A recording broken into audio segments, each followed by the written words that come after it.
Welcome to What the Fit, a podcast about what it means to be fit, whatever the fuck that means. I'm your host, Christelle, and we're back for a solo episode. And for this solo episode, we're going to do another I Can't Shut Up About.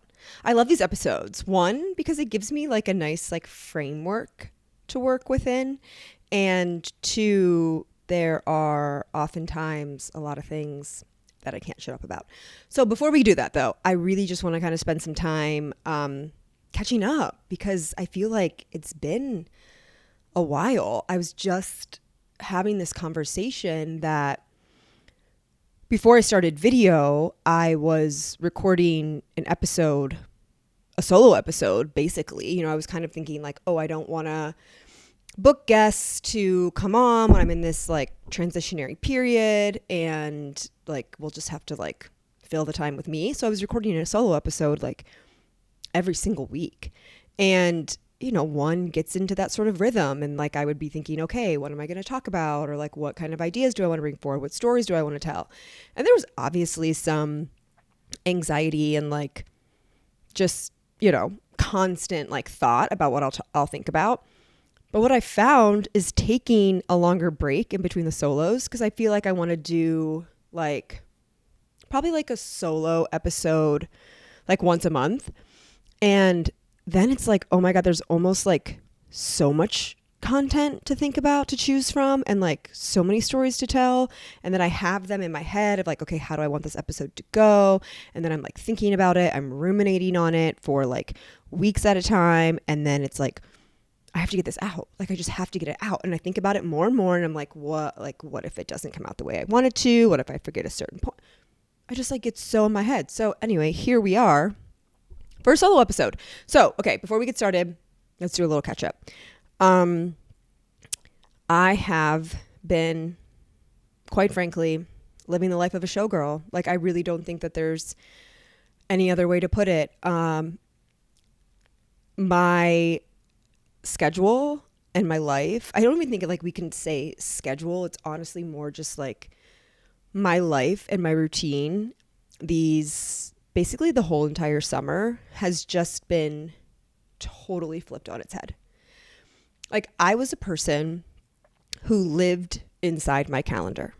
Okay. I'm talking scheduled, everything scheduled down to the 30 minutes. My workouts were scheduled in my calendar. My shower time was scheduled in my calendar. My walks were scheduled in my calendar. I knew when I went to bed what my entire day was going to look like the next day. And I lived by it. I had to. It was so scheduled. Now, there will be many I don't even know what day it is. Time, like the concept of like the hour of the day, I can't even be thinking about it. When I used to wake up in the morning is now when I go to bed. I had been on the same workout routine schedule, Monday, Wednesday, Friday, 12 o'clock Monday, 2:30 Wednesday, 12:30 Friday. Been on that schedule for 5 years. Now, I'm like, I look at the clock to understand how long I have until I have to be at work, until I have a podcast recording or some sort of work for the podcast. And then the rest of the time, you'll tell me it's 5 o'clock. I'm 5 p.m. I'll be like, well, I just woke up 3 hours ago. So it's like noon to me, you know, like it's wild. It's really wild. And I'm not saying this to complain. Like, this time it's been a serious reconnection with who I like really am. Like, it's a reminder of like who I am when you take away like the routines, the previous identification to a job, to a lifestyle, to security in the form of like a steady income, like all of that. Like, when all of that is gone, or just rearranged in a new fashion, it's really been a chance to be like, okay, without all of that, without my calendar, without my routine, without my job, who am I? So it's been great. It's been great. The podcast, it's taken a second, it's taken a minute for me to really adapt to video, I guess. I think I liken it to, when people hear their voice. Some people hate to hear their voice. Like they cannot listen to recordings of their voice. I felt that for sure when I first started the podcast. Like I remember the first episode I recorded, I was like, are you kidding me? Are you kidding me? Like, how am I supposed to listen to this week after week? So, pretty quickly, I would say, like, I got over that. And then it was just like something I was used to and something I didn't even think about. Video, on the other hand, like seeing yourself, watching yourself, like seeing how you laugh, seeing how like you, like when you like say certain words, like what it looks like. That has been an adjustment. I fully understand why people who are on TV and who like are on camera all the time, like why they want to change their faces. I remember like after the first solo episode that I did, I was watching it and I was like, I need full facial reconstructive surgery. That's what I thought. And it's not just like me. It's not like a me thing. Like, it's not like I'm like, oh, I hate the way that I look, but it's just like something about like seeing yourself talk, seeing yourself like interact. Like it took some time. Let's just say that it took some time. But now, after like a couple months, I'm like, okay, like I'm feeling much more in the groove. I'm so excited about guests. I've like loved the stories that we've been telling. I've loved, just like the work we've been doing. I love how they're turning out. Like the clipping is so fun that I get to make for social media and like decide, like what story do I want to put forward to like bring people in. Like that's been a really fun creative process. And I'm feeling like it's like much more of a rhythm. Like I'm in much more of a rhythm with it, which is nice. I talked about this on the last episode with Emily of Lunar Beauty Bar. Like there are those feelings though of just like, I'm not doing enough. Like I'm not doing enough. I could be doing more. And when those start to like come in, I just have to like practice patience. I just have to like really like sit back and be like, take a breath. Like you're doing what you're doing. What you're doing is enough. You really care about this.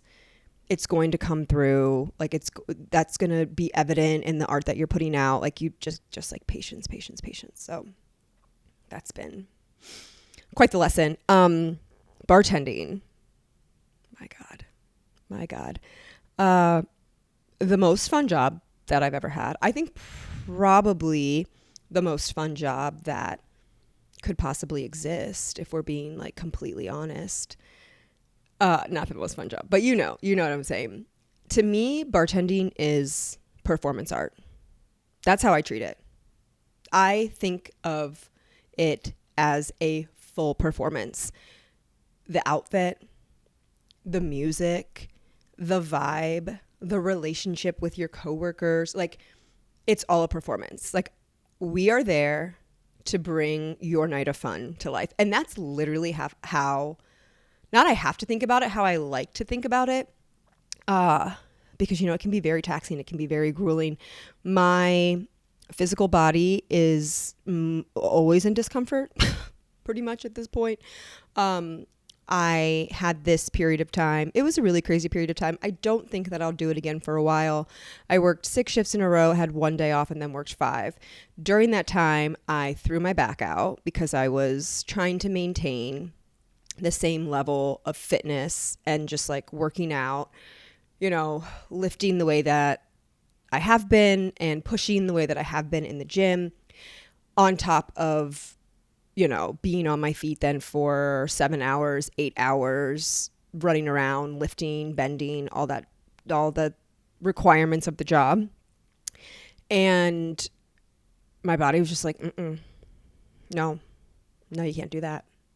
I went to a chiropractor and she really kind of like, basically told me nothing that I didn't already know, but was pretty honest with me in that she was like, if you're, this like change in career and this like change in lifestyle, you are really going to have to rethink how where you find the limitation for you, like where you find like, this is where I can push, this is where I have to hold back.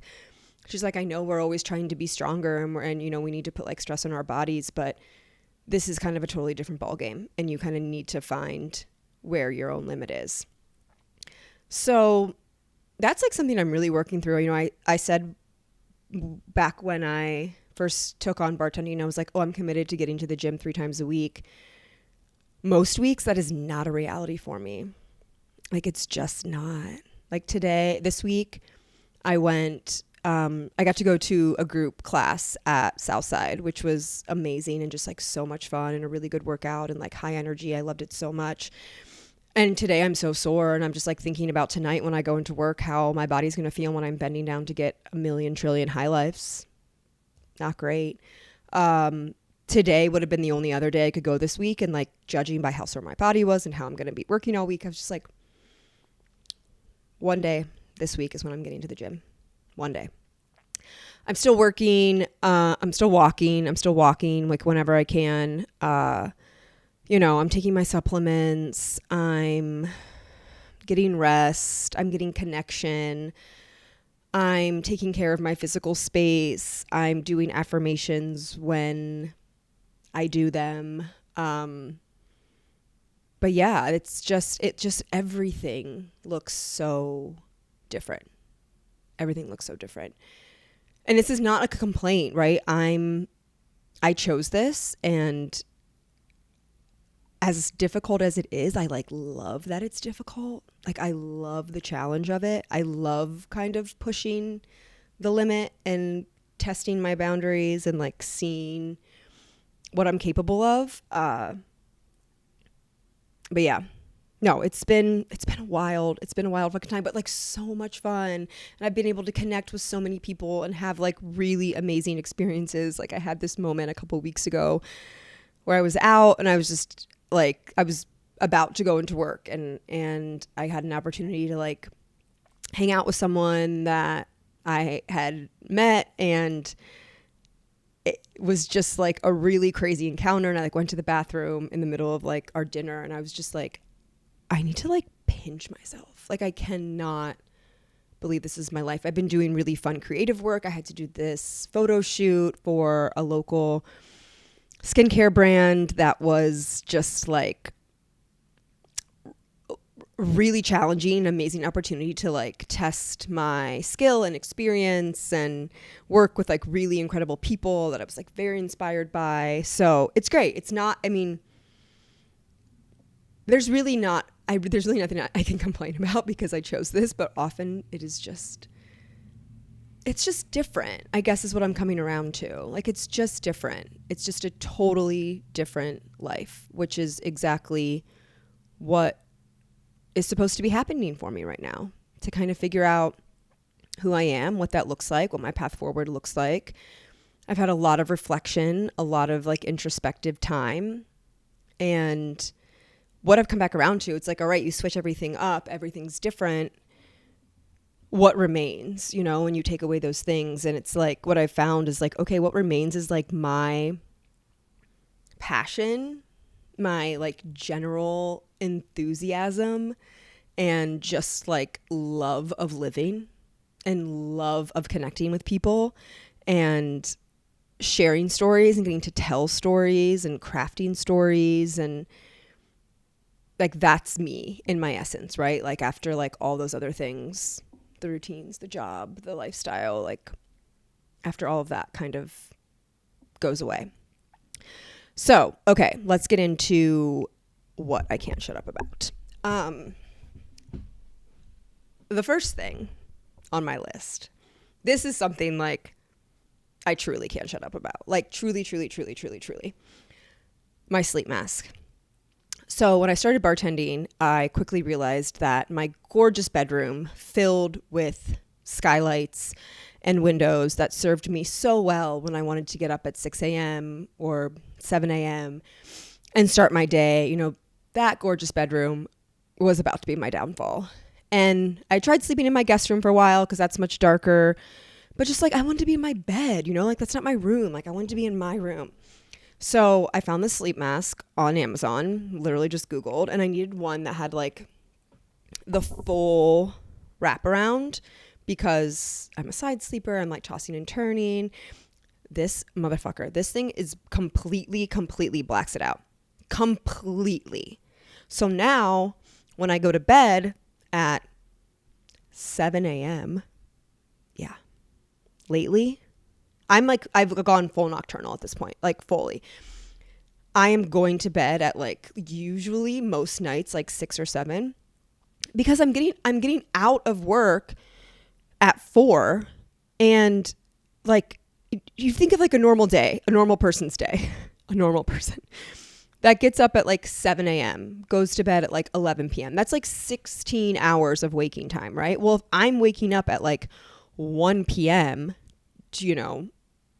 12 maybe, like then it's like, okay, yeah, I'd be going to sleep at like 5 or 6. So the sleep mask is so necessary, and it has brought me so much comfort and joy. I'm not gonna lie though, like I'm still in this place. So like when I see the sun coming up, like when the room starts filling with light, or like I can literally see the sun coming up out of my window, it fills me with a sense of dread and anxiety. It does. But that's just something I'm gonna have to live with. So the sleep mask has helped so much in like with my like crazy sleep schedule. And honestly, it's just like I will like sleep when I can. And I'm really like not like napping is no good. I made the terrible, horrible, horrendous mistake a couple weeks ago of taking a nap before my 10:30 shift. So I woke up from my nap at like 8:30, maybe 9. I felt like shit. I felt so groggy. I felt so tired. I felt so sluggish. I was like irritable. I was mad. Like the last things that you want to feel when you're going into a busy bartending shift. And I tried to like go for a walk at like 9:30 to like wake myself up, but I really did not even come online until probably about like 12:30 or 1 a.m. And I will not make that mistake again. So napping is like, you never know. You never know what you're going to get. It's a bag of tricks. So I've just been, trying to kind of avoid that. But like with me also growing the podcast and putting a lot of work into the podcast, there's a lot of opportunity and work that happens kind of in like normal business hours. So I'm starting this new cohort, this new like entrepreneurial program. I'm sure I'll be posting about it and stuff as soon as it begins. It's really exciting. I think it'll be really helpful in growing my business. But it's like an 8 to 5, like at an office in like a corporate kind of setting, which I'm like low key kind of excited to like get back into that and see what it's like. But yeah, I'm going to go to bed at 4:30, and I'm going to have to get up at 7. And I'm going to have to go 9 to 5. Photo shoot starts at 9. I went to bed at 4:30. I got to get up at 8. Like, it's just like, I mean, people do this though. Like, I can do it. The one thing I did learn about myself, I have learned about myself, but I continue to learn about myself, is I am the toughest bitch you'll ever meet. Truly.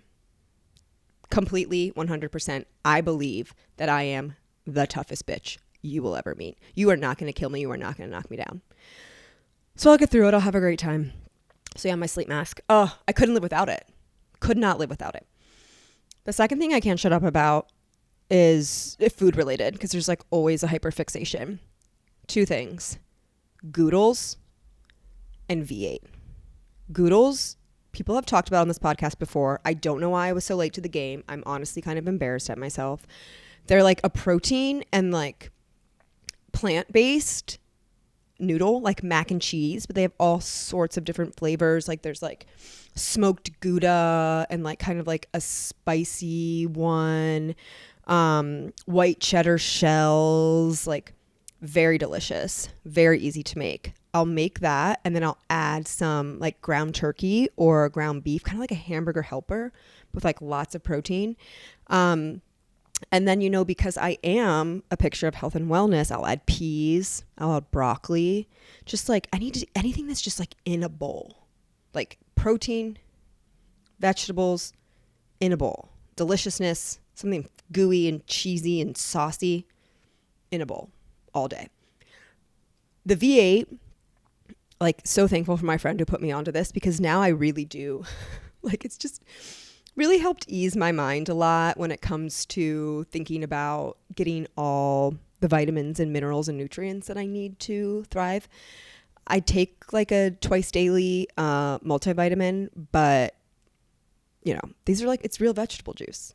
It has all kinds of vegetables: sweet potatoes, cucumber, tomato, water chestnut, carrot. Like, I'm so good. So I just can't shut up about that. I've been telling everyone, like, I've been honestly like V8's like number one influencer, I think, in terms of like my social circle and my community. So I feel really proud about the work that I'm doing for them and the health and the wellness that I'm providing to myself. Eating and like all of that continues to be a challenge, and I'm just like off it. Like, I'm just like not even going to talk about it anymore. Like, this is it. This is how we all are. We all have to feed ourselves. Some can do it, more easily and better than others. However, it is a challenge for me that I've just surrendered to. And I nourish my body in the best ways that I can with the best intention that I can. And that's fucking that. I had a taco flight from Agave and Rye last night. That was absolutely delicious. Okay. The third thing that I can't shut up about. And of course I can't shut up about grief, because this is a grief podcast. But Labor Day weekend just came and went. And that's the 1 year anniversary of my grandma's death. And it was a really interesting experience, because I wasn't thinking about it. It had a really busy weekend with work. there was a lot going on. I wanted to obviously get some like fun time in there, of course. And it's just like, it just wasn't on my radar. It just truly wasn't. And I had to stay at a friend's house on Sunday night, the Sunday of Labor Day weekend. And I woke up at their house and I was just feeling so weird. Very weird. I was feeling just many feelings, just like a lot of emotion. And I was watching The Walking Dead, as I do, and I just felt like I wanted to cry. And I was like, what's going on? I said to my friend, I'm like, I'm really not sure what's going on with me, but I'm just like having a lot of feeling. And, I just was kind of like sitting in it and just not feeling good at all. And, time went on and they told a story about their grandma and, kind of told the story and like left the room. And I was sitting there and it literally just hit me in the chest. And I was like, oh my God, it's the anniversary of my grandma's death. And I was like, that's where this is coming from. And it's just like such an incredible realization to understand like how knowledgeable and wise our bodies are, and how they're so much smarter than us, so much smarter than like our egotistical brain. And that, my body knew, my body was feeling that. And I had a really rough day, and I had to work that night, and I was really having a hard time. I was trying not to kind of like let it out and cry in front of my friend. And, it just was like kind of waiting till I got to get back home and my water got turned back on, thankfully. And, I was just having a rough time, and I went into work, and my friend at work, I like walk in, and she had already known like what was going on. I told her, I was like, this is kind of happening. She's like, are you gonna be okay? I'm like, no, but like, here we are. The show must go on. This is the life of a showgirl. And she was like, oh, okay, well, like, I have this extra hot dog if you want it. And I was like, what? Yes, of course. Like, anyone that knows my grandma, anyone's ever heard me talk about my grandma, knows how much she loves hot dogs. And there are like certain things that I think about when I think about my grandma. I think of cigarettes, I think of hot dogs, I think of fireworks, I think of American flags, many other things. But like hot dogs, top of the list. So I was like, yeah, I'll have that fucking hot dog for sure. Thank you. That's a nice little reminder.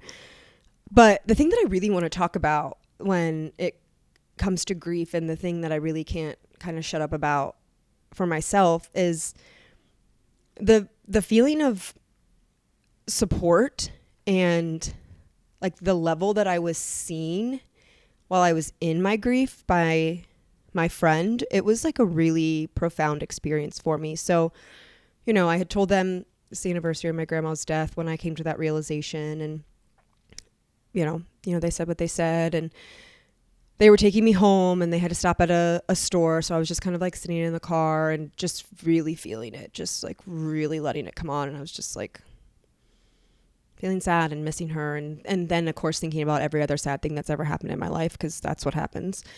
And I saw that friend later in the day, later while I was working. And, they told me, they were like, when I was coming out of the store, I saw you sitting in the car, and I just saw that look on your face, and it was a look that I know. I've been where you are, and I could just see it, and I know how you feel. And I was thinking about you all day, and I feel for you, and I'm here for you. And it was, I had never been comforted like that, I think, in my grief, where it was like really someone genuinely being like, I'll sit in this with you. Like, I can see that you're in pain. I know that you're in pain. I know the pain that you're experiencing.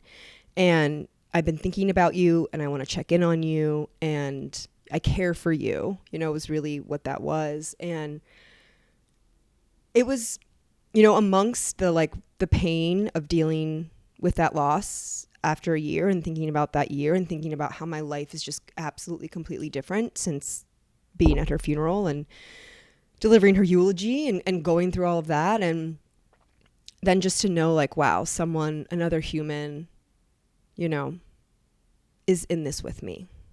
And it was really, really beautiful. And I'm really, really grateful for it. So that's that. Yeah. Okay. I think those are like pretty much all the things I can't shut up about. I promise I'm not going to talk about The Walking Dead. Like, I wanted to make it through like at least one solo episode without talking about it, but I am still watching it. I'm on season 9. Rick has died. Carl has died. I love the new plot line that's happening though. And that's it. That's all I'm going to say. Okay. Thank you so much for listening. Appreciate you.